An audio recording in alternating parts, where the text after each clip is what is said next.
votre ceinture lorsque la consigne est allumée et nous vous suggérons de la porter même lorsque la consigne est éteinte.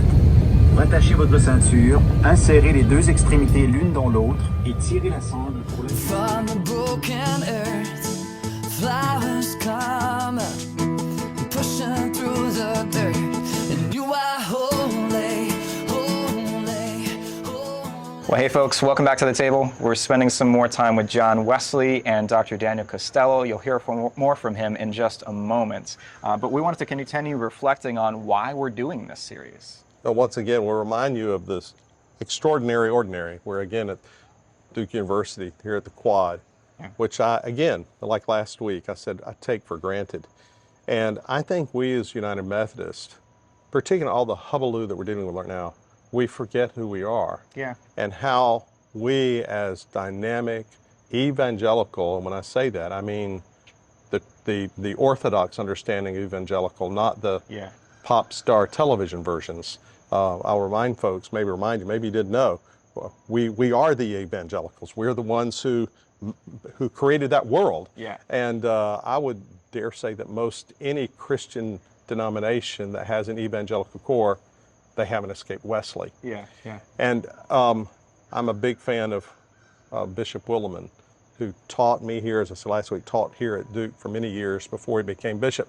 And he wrote a little book called Why I'm United Methodist. And he's a classic evangelical theologian. Mm-hmm. And as I did last week, I've got to tell you guys again, or use a quote. Bishop Willimon says this: so people sometimes say things like, it doesn't really matter what you believe as long as you're sincere. Mm. Isn't that really a misguided statement when you think about it? Of course it matters whether you believe it is true. Surely it's not a virtue to believe a lie. I wouldn't think so. What they mean by appealing for sincerity is that religion ought to bring truth down off cloud nine, down to earth, grip me firmly, turn me inside out and work me over. It ought to be experienced. I think he's right, and I think one of the things we find in our culture is I'm not sure we want religious to change us around, to change us around and reverse us and turn us inside out. I think I like the way I am. I believe what I believe. How dare you even think about turning me inside out? But Will says that's what the person of Jesus does.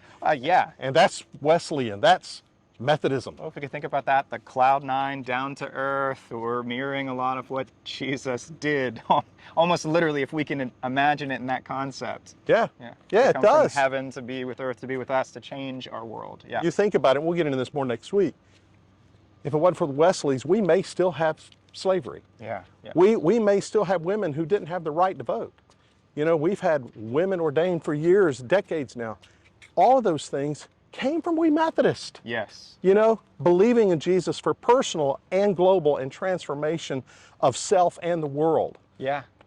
So friends, we're inviting you to think about this actually a little backwards from what we're saying. In the midst of the world changing in so many different ways, we're inviting you to solidify your foundation in what the Methodist Church means to you. We've laid out a little bit here about what that's like. And then, of course, we're going to spend some more time right now with Dr. Daniel Costello, who's going to lay out some wonderful things about faith being personal and yet not private, faith having mystery in who God is and how God works in the world and how important that is to us. And so we invite you to think about some ways, at least, that there are foundations solid in you and why you are a Methodist.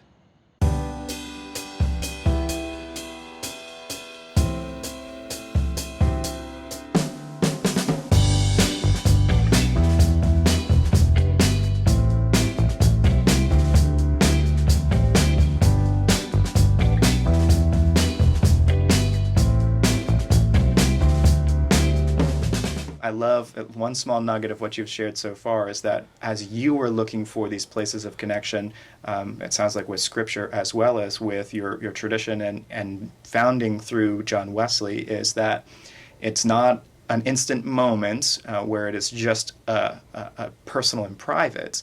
Our faith is personal, but it's very much so not private. And for John Wesley, that was the case. It was, I'm gaining all that I can so that I can share all that I can. Sure. Not just in monetary ways, but in intellectual and spiritual ways. Yeah.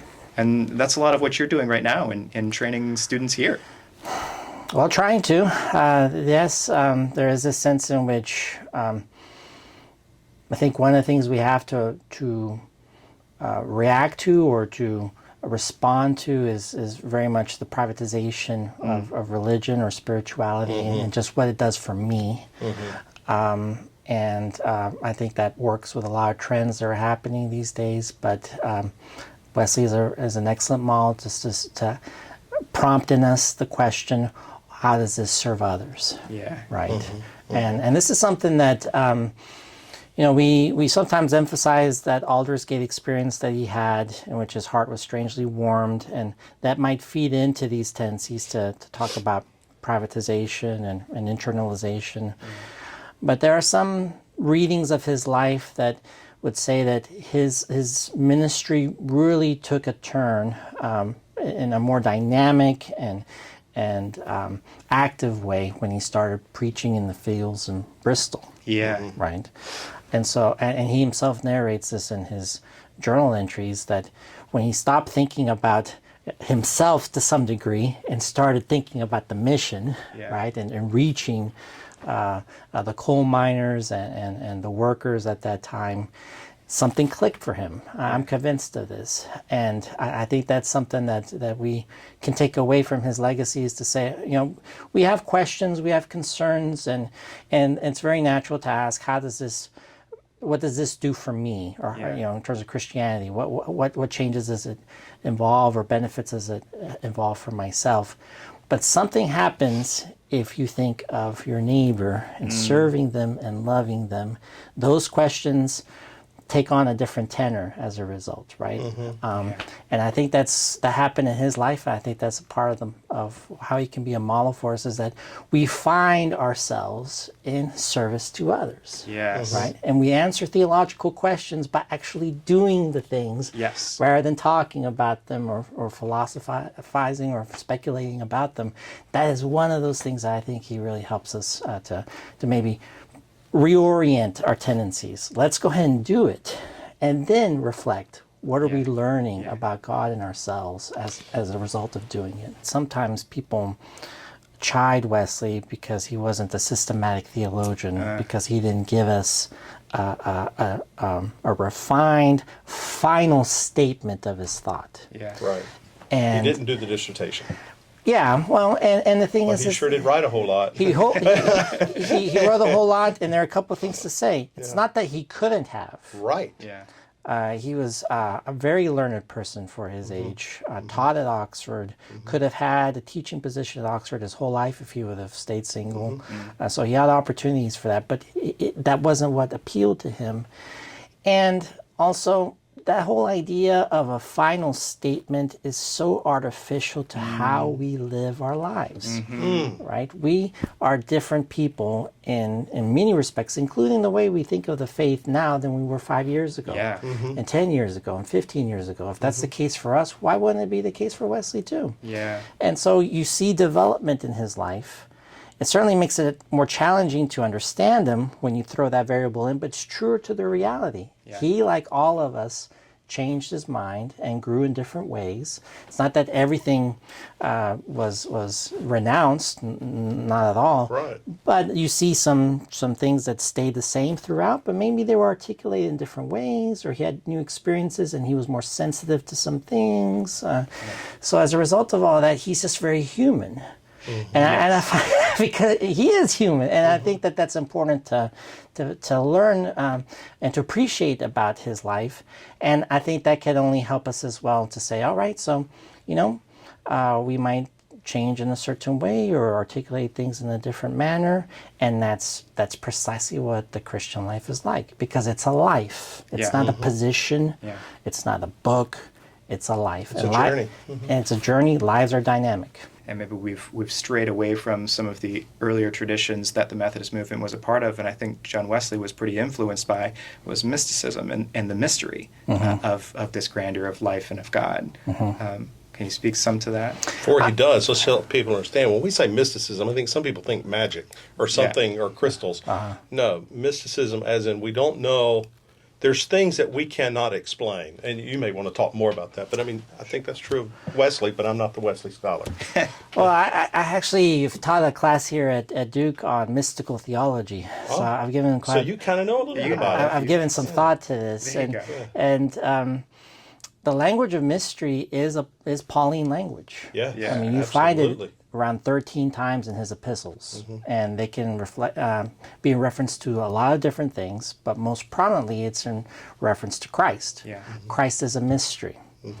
And well, what does that mean? Well, so if we discipline theologically the language of mystery, so it's not magic or superstition, but it's if we think of God as a mystery, let's say that, then what mystery can mean is inexhaustible, knowable, but not exhaustively definable, and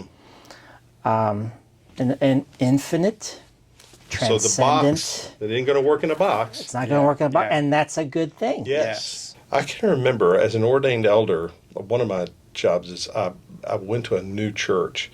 It has already been a church plant, and I was the second pastor there, but it was struggling tremendously. Still meeting in a school gym. Okay. So it was that new. And always wanting to do things right in the Methodist way. And I got up to, we had done all our music, and it was my time to get up to say what I was going to say. And things just felt odd, just odd. And so a lady who sang in the choir, which is about 8 people, and I love you all, but it wasn't very good.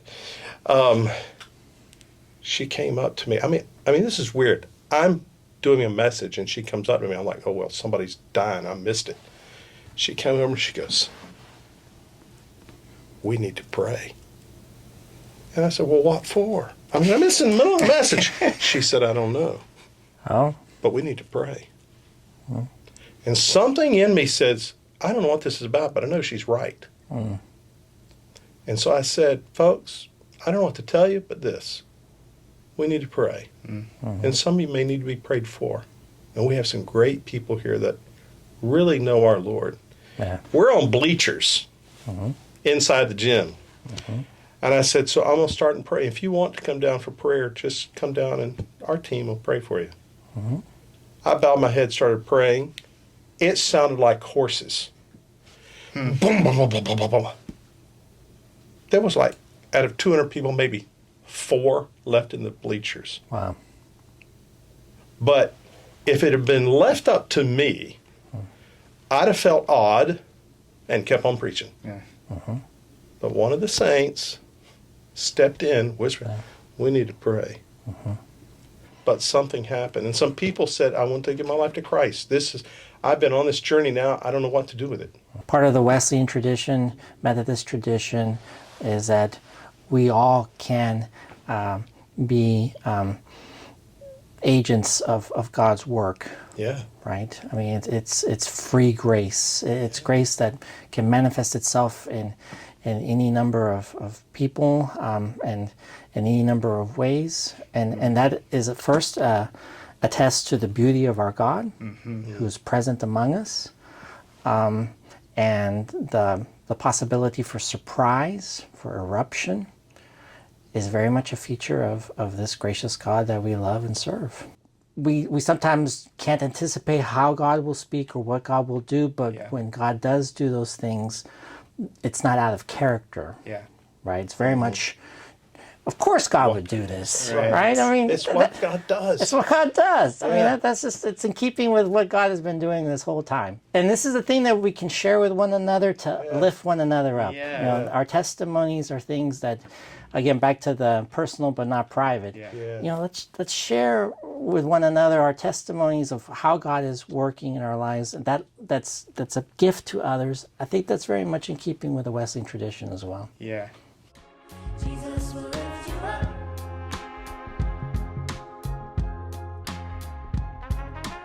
We were talking, and one of the things we thought about was, have you ever ridden a plane? I have, yes. Do you give much thought to a plane? I try not to give too much thought to it. Yeah. We might get a little nervous if we Yeah, do. absolutely. I'm getting on a plane in a couple of weeks going to see our son in Vermont. And I get on there, find my seat, take my seat, put my earbuds in or read something, don't think anything of it.